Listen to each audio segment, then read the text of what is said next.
lines, karon we are all on axial forces. Okay? Now, basically, to determine the force on truss member for any point load at any position along the truss bridge. So, basically, mo ang problem na to.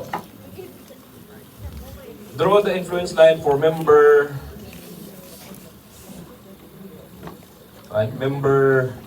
ini DD, CD, and capital CD. Okay? Ini siya. Okay? Ini tulo dire. So, kana napay tulo ka influence lines. Okay? So, ang bridge na to, ang per panel is 6 meters, niya ang height is 5 meters. So, basically this is a highway bridge. Okay? Common na ni. So, this is all in all 30 meters. Tama? 36 meters din. So, medyo taas-taas na siya. Okay? Now, the idea is like this. Okay. We want to check ang CD, what unsa may stress, for example, area DD, unsa may yang stress ani kung ang force nato nag-move from left to right. Kana moving vehicle. So, kana what we will do first is to solve for the influence lines of the reactions. This will make your life a lot easier later. Okay? Now, kana siya, ato ang reactions, we consider the entire section as a beam. Okay? So, kung there is reaction at A, this one is reaction at B. Wala na po ang deriba. Wala na appeal. But, knowing this,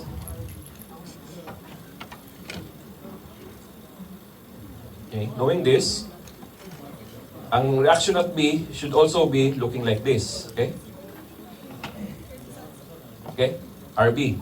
So, if this is 1 to 0, then basically the inverse of that one or the reverse of that one is basically your RB. Okay? Influence lines na siya. Okay? So, kani, kabaw man ta nga 1, this is 0. So, at this point, this is 5 over 6. So, basically, ako na nang divide by its number of panels. Okay? That's basically, that is just proportional. Okay? So, knowing this one, ari ta maghimo sa ato ang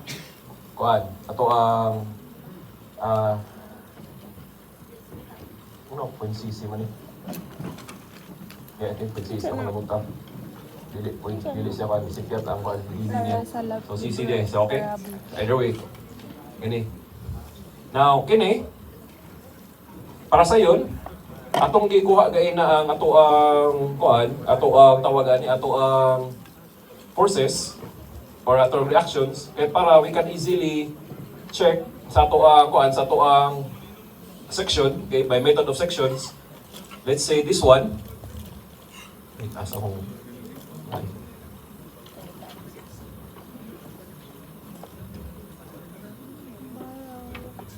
So, mo ni ako ang section, okay? So, para ma-equilibrium siya, makuha nato ni ang force here. What we do is, if this is 1, if ang ato ang point load is under this point, B, ang ato ang reaction from earlier, that was here, kining 1. Diba? Ang load nato is here is 5.6, atong reaction at A. So, natay 5 over 6, this is 1. So, automatically, we could say that if we pass through a cut section here, ang kining ato ang force here, vertical force, basically this is a vertical member, should be equal to just the difference of these two para maka-equilibrium ta. Would you agree? Okay, agree na lang. The math checks out naman sa, di ba? Now, here, arita sa next point. Arita sa next point. Okay, arita sa next point na to. Now, kini, ngano ning balihin ta o section? Kaya the problem na is, kung ato'y butang diri ang force na to, manotice na to nga, dili na to ma-process ang kining, kung di na to ma-process ang kining section. Okay? Kaya again, it will intersect kini siya namang gud ni. So, we cannot easily say nga, natay, how do you call this? Natay isa ka vertical load. Okay? So, what will happen is, nakay force aning sa capital C to small c and also vertical component aning C to D. Okay? So what we do, we refer to the other portion, ang katunga sa to ang section, we cut here, same cut. So we also consider this one, hindi na lang, mag-summation of forces na, but ang ato ang reaction now is base sa B. Okay? Other side. Okay? So, kini, 1. So basically, ang difference na to is 2/6. Okay? So, I don't know ano ko nabutang na nawala sa ako ang notes ang kadtong reaction at B. But basically, this is reaction at B. Okay? So, what's next? Here. So, kini, ang reaction na to here, if this is kuansad, same na po, this is D, ang reaction sa B mag-kuansad.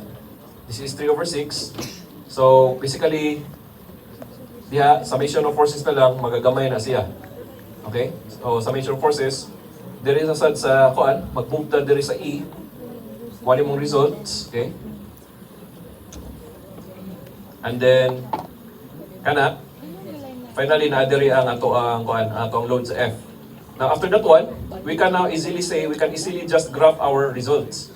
Earlier, this is 1, 6, 2, 6, 3, 16, 2, 6. So basically, we just graph the entire figure. Okay? So, kuha na lang. This is for influence lines for this figure. Okay? So, kanang mga values at any position, kung kanang kuha, that will correspond to the position of your point load. Okay? So, that is now for vertical, this is now for vertical components. Sayo na isod ang vertical components kay we can easily perform summation of forces along the vertical. Maglaro-laro lang ta sa tuwang cut section. Okay? So, mo ni ang ato ang influence lines. Now, ang next na to ani karon is going for horizontal members. Now, take note again na this is compression. Okay? This is compression. Now, kini, ang ato ang kuan ni karon, we are now solving for member CD. Okay? Kini siya. So, we can no longer, how do you call this? We can no longer calculate it using summation forces vertical. And also, di po na kahimo og calculation na summation forces along horizontal, kaya kung tanawon, from this figure alone, kung don't mind the red arrow, mapansin na to, wala tay forces along the horizontal, coming from the external forces. Okay? Wala tay applied load along the horizontal. So, di ta maka-perform o summation forces along the X, or along the horizontal. So, mahitabuan na is, we have to brute force our way. We have to take moments at point of interest. Okay? Or at any to. So itong cut section is like this. First is we want to know the force at CD given that our point load is at position B. So again, mag-utro-utro ang ato ang reactions. Okay? Magdepende sa location niya. Okay, tara. So this one, we take moment along D.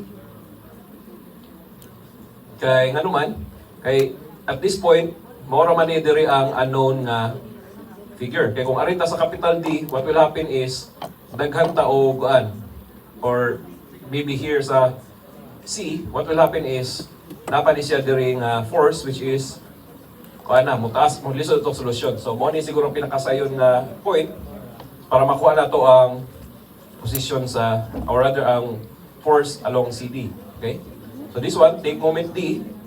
So kana, easily say that 5/16 multiplied by 6, 12, 18. So 18. And then counteracted by a force na kinesiya. This is 1 times 12. Okay?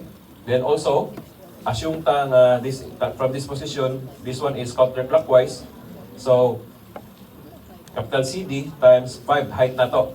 Okay? So we get CD equal to 0.6. And here,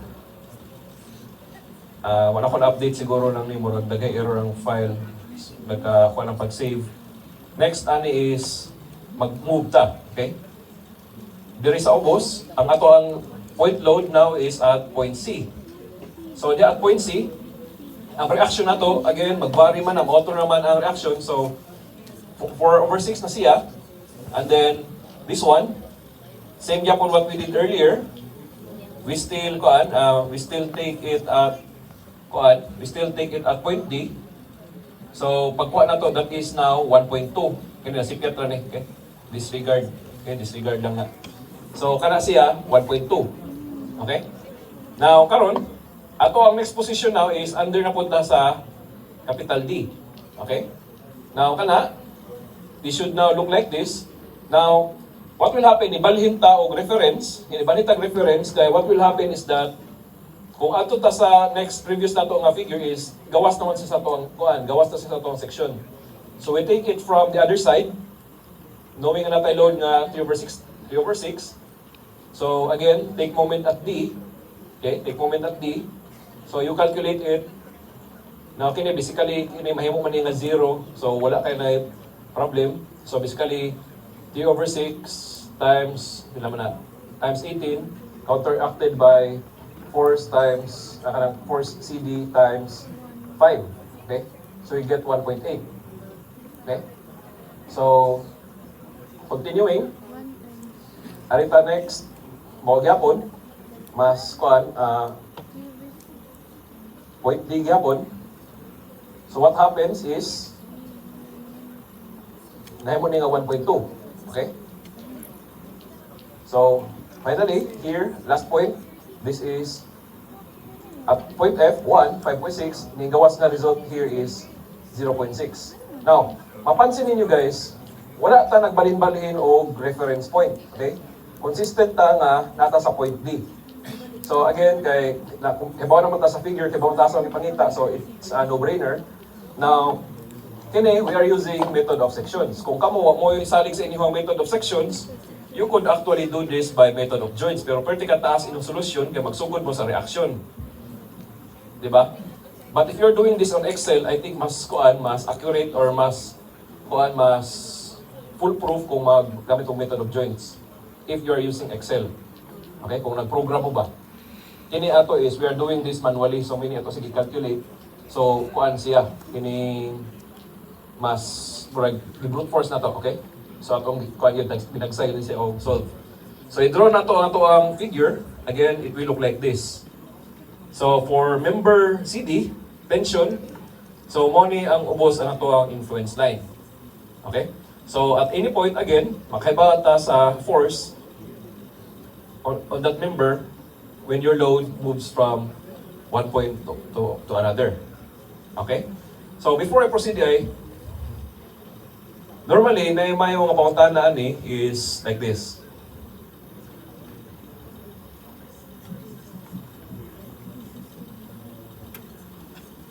What if ang imuhang load sa truss na diha? Diba? Let's say this is 1.0. So, actually, normally, this will not, or rather, this is not supposed to happen if you are using a truss. Pero in reality, kaya ba makita mo ni mahitabo, realistically? Mahitabo na, if this is 6, let's say this is 4, this is 2, what will happen is, ang imo equivalent na load is looking like this.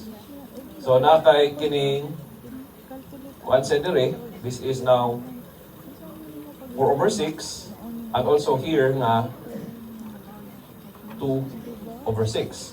Pero this will not make sense, kaya pwede naman na yung ibutang diri 1.0 or here 1.0. So, we could also easily say nga, pag dadi ay mukhang force, we could easily say nga, it should be here somewhere. Diba? Automatic na nimo siya masabot. Kaya na-divide man yung 1, so it would make more sense na mas critical yung value kung nasa diri sa imuhang points. Okay? So, mo na siya nga, we only evaluate it at the points. We are not evaluating it at in between the points. Okay? Besides, kung trust, dapat wala man kay load there is a muhang member.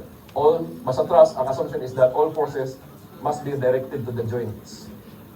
Okay? Otherwise, nahimod na siya nga beam. Okay? So, this is now for line CD. Now, ang kini, ang medyo maduguan ni karon is now, kung arita sa horizontal, mga diagonals. Okay? Kining diagonal, medyo madugo ni kay what tayo direct way of solving this nga isa ra ang given nato. Okay? Kung isa ra ang kung isa ra ang imuhang figure, isa ra ka member, ma-isolate nimo unlike earlier.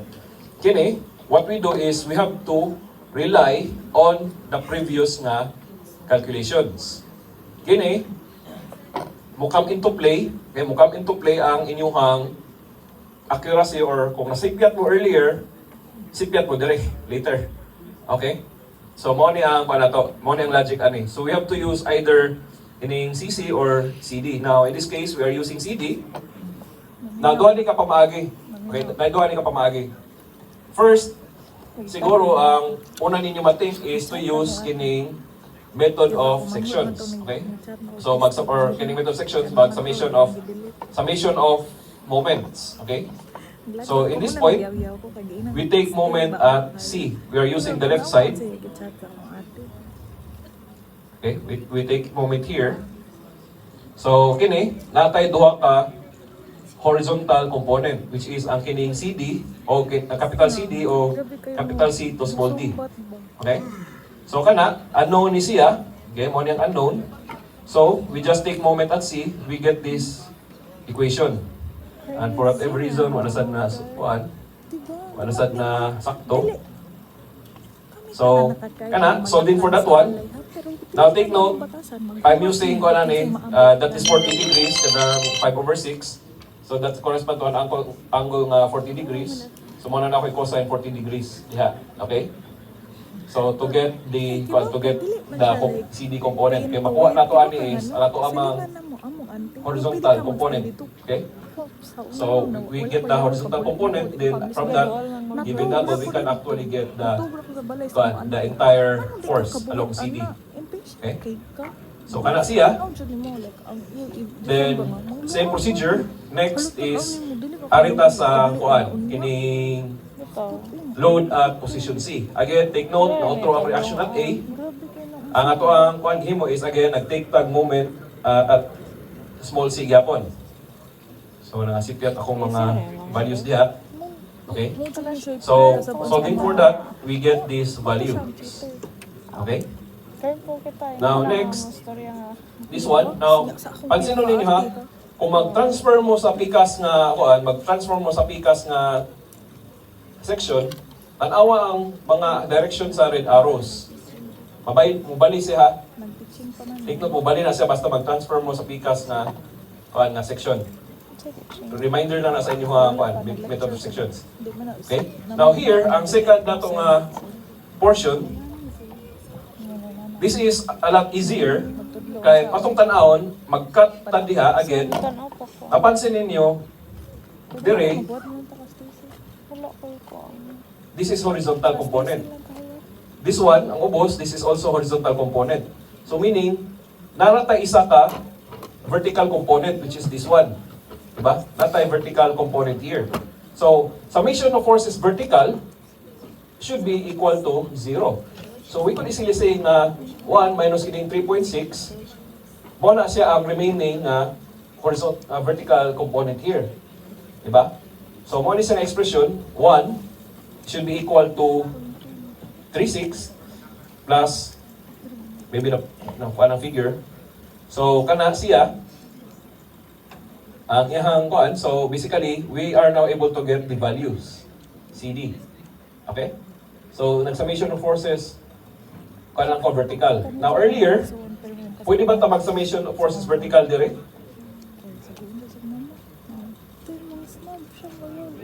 Technically, video lesson siya dire no? Pero pwede man siguro. Kuan lang atong ipakita lang sa ilahi-lahi nga pamaagi, okay? So kani, again, but still we are still using again the force nato nga na-derive nato earlier. Okay? Awa ba? Wala di ay. Okay, kuha naman na force naman na vertical. So kana siya, then so on so forth, we proceed to the next kuan, we proceed to the next nga mga figures. Okay? We are moving to the next figures. So as we move from left to right, makakuha ta og mga values ana. Okay? Nadungog na mo tanan kay unsa to nabungga. Ulo sa amang ganda. Like unsa na ka kusog ni mula ko tanan. Abot sa taon. Na nagbarog siya gikan na yan. So basically, what is the result is we get this line. Okay? We get this line. So, inyo makita na is, basically atong isa-isa o solve ang kada force sa member at any load. Okay? So, murag, mo ni ang idea sa influence lines. Okay? So, unlike sa beam, wala siya ay shortcut. Nga to is, basically we have to solve it individually. Okay? So, mora ni ang mora ni now, normally sa bridge, labaw na kining truss bridge, again, usually this is simply supported. And it's very unlikely nga mag-indeterminate na for a truss, kaya again, it doesn't make any sense kung mag-one ka for a truss bridge. Okay? So, mostly mo ni ang common shapes sa imong bridges. Now, basically, mora ni ang influence lines. Okay? Dili na tama ng influence lines for trusses. I'll post this one as soon as ma-post na ko, as soon as maayo na ang kuan kining tawag naman ni ang canvas. Ma-access ninyo yung canvas dili. Dili pa to. Ma-access ninyo sa other subjects. Upo nito. Kita tanan siguro may canvas. Murag ana kay as far as I know, as far as I na notice, basically blank pa akong canvas code, so I was planning to post this earlier. But I cannot seem to do so, okay? So mga na ang issue ani. So, karon nakasabot na mo sa sa idea sa influence line sa truss. So mora na, what you do is you just calculate the force of that member given nga imong unit load, mag-transfer siya o balin-balin siya along sa mga joints diri sa obos. Now, ngano man wala influence lines, ngano di man ta magutang load diri sa taas. Now, it doesn't make sense man siguro no nga imong tulay nasa taas diri mag-agi imong load. Wa man nimo gi-declare as imong bridge deck. Pero in the event nga reverse truss ka, meaning for whatever reason gibaliktad nimo imong truss as imong bridge deck, dito nimo iagi imong load. Sad, di ba? Kaya what if mo ka, what if you think na it's convenient na Kira or like natay truck load here. o era. Ano nga ang pointer? Let's say this is your bridge deck. Ang imo sa influence line is also must be at the bridge deck. Kaya di man pwede gud na imong ligid mo saka diri sa tulay. Kung na imong bridge deck diri sa obos, di man pwede nga nailigid mo saka diri sa taas. It will not make sense, di ba? Kaya again, the influence lines is in particular para ta sa kining ato ang tawag ani sa ato ang bridge. Now, question, can this be applied for roof trusses? Technically, yes, pero it doesn't make any sense kaya ang roof truss is subjected to roof loads or uniformly distributed load, dili siya live load. Okay, so meaning dili magbaylo-baylo ay imong kuan ba, direction sa imong load, so it doesn't make any sense. Okay? So, mauna ang kuan siya, mauna siyang nani ang ato ang kuan, nara sa ubos ang figure. Kung okay lingaw, gamitan ni mo imong roof truss, pero again, sa may gamit. Pero kung siya direct application. Okay? So, basically, that's it ra. Gamay ra kay ning kuan kay, again, this is just an extension of your kining kuan. Kining tawag ani, this is just an extension of your kining influence lines. Okay? Now, mora na, para dili ta sayang sa atong time, kay bupura kay topic, I want to share this one sa inyo ha. Kini, kita man siguro mo sa Facebook ani. Pag inuwa ng solbon, kini siya ay basahon na cell or panel. So, kana basahon na niya individually. Kana siya nga length, basically, mora ng effective length sa imuhang chords. Okay? So, meaning, ari sa staad, dili na siya ma-consider as kuan niya, kanang full length niya.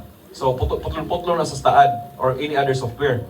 the problem is, tanaw ni mo ni siya sa tulay, this is a Bailey Bridge, wala kay lateral support along the span here. But here, naka-span, ang imong effective length along this direction is this one, kini dire, kanara. Pero along the long span, ang effective length nimo is all throughout here. Taas kayo.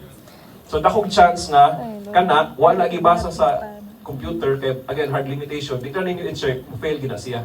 So mo na mapansin nimo, asa man yang buckling. Mapansin nimo is buckling along this side. Mo nang kaning depend siya, na kay lateral buckling. Kaya mo kay brace here. Ang ubos, basically tension man, di mo na kailangan o brace ng tension. Di ba? Ang compression man itong critical for, critical ta for buckling. So mapansin na to, kaya ba man ta maximum load na diha, this one is again, failure by buckling. Tungod kay again, unbraced length na to is one. Okay? Now, how do you resolve that one? Normally, ana, kini mong section, imuhaning sa mani. Imuhang IY or IX na siya. To increase your IX, what you do is, kana, imo nang ipalayo para mong additional ka sa imuhang IX. Okay? Kaya kana siya, the more nga mas distant na siya, mo na mapansin niyo isang bridges, gano square ang iyang kilid instead of kining isa lang kailani. Kaya purpose ana para kamulayo na siya, mas taas man iyang torsional resistance, di ba sa katuyo kung layo na siya. Okay? You're not adding any steel member. Imo lang ibutangan og distansya para lang mo create siya og additional moment of inertia along its weak axis. Di ba? So mo na ang application sa ato ang steel. So mo na ilahang failures diha. So kana steel design. So mo na ang issue ani nga pan. We have to learn from the mistake of others. So I don't know ano rin mga kapalpak-palpak ng DP the last few days. Nang binugo siguro or nabalik lang sa ilang binugo. Okay? So mo na nila na bantay So discuss siya. Kung magsalig mo computer, I guarantee you kini nga structure by itself that is already safe. Okay, I guarantee you. Pasar na. Pero pag actual, discuss siya mo if you don't know what you're doing. Okay? So, what else? Silver lining na lang kay, if this is a Bailey Bridge, wala siya nahulog ang kining tulay. Kaya nga naman, ang original idea sa Bailey Bridge is butangan na ito o redundancy. Kaya what if mo fail imo ang truss system, at least napakay beam behavior niya. So kana na lang is para lang dili mahulog ang imong structure. Mao man na ihang kuan. So at least nasa redundancy. Unlike tong hitabo sa tong arc bridge bitaw ato dapit Isabela. So moto siya ning fail siya dayon tanan so nahog ang deck kaya wa sa gitawag redundancy systems. Wala siya gi-consider ba what if mo fail yan isa ka member fail tanan. At least here this is based on the American design. Karaan kayo ni mga World War II pa nga design. So, at least, na-consider nga, if mo fail ang tulay, at least, dinigid niya total kuan, pwede pa ma-repair. So, mo nang nasa beam kuan, but usually, yung redundancy system na is not really kuan nga for permanent use. Na kuan na just enough na dili mahulog. Okay? Or that's what we call life safety. So, kini, so, di siguro dapat pag-control na tanawon sa DP, no? Apel sa nila bantayan lang mga bridges. Kay, murag nagad sila, they're having so much technical issues. So, nagkabugo siguro. Tawag skill issue siguro, di ba? So, kuha na sila. Kuha na sila. Whatever reason, nagsalig sa computer without knowing what they're doing. Okay? So, skill issue, gina. It's not really that hard. I mean, naminaw po, siguro rin sila naminaw sa ilang steel design, kalimot sila sa mga basic principle. So, for the diagonals, you check just one. It's either this one or this one. Kining dire, most likely gamay na siya compared sa kining nga section. So, most likely, ang govern nga section are this one and this one. Ini sa sides. Okay? O na, kung maghimo mo ka ng model sa bridge, ang technique ana is that knowing imong material, dili critical ang bracing sa imong tension niya. Mas dako man ang tension sa imong material, sa imong steel, even if that is a barbecue stick. Ang technique ana guys, karon pa mo na utudluan, imo pabag-on ang imuhang compression member. Kaya lisod man ni siya reinforce for bracing. As much as possible, pagamyan nimo ang spacing between your verticals and you double the section of your compression. Okay? If you do this, kung namoy bridge competition, ay guarantee mo daog mo. Sa pies. Kaya makapagaan man ka. Kaya actually kini imong tension. Ang kalaban sa imong tension is dili siya mo buckle. Ang kalaban na sa imong tension is mong siya, mong slip. So dapat nakita ko nga overlap. Okay? Para di mahulbot ang imong tension. So mo to I was think pa lang unang tan-aw pa lang sa bridge competition, may bal-an na og unsay likely mo daog.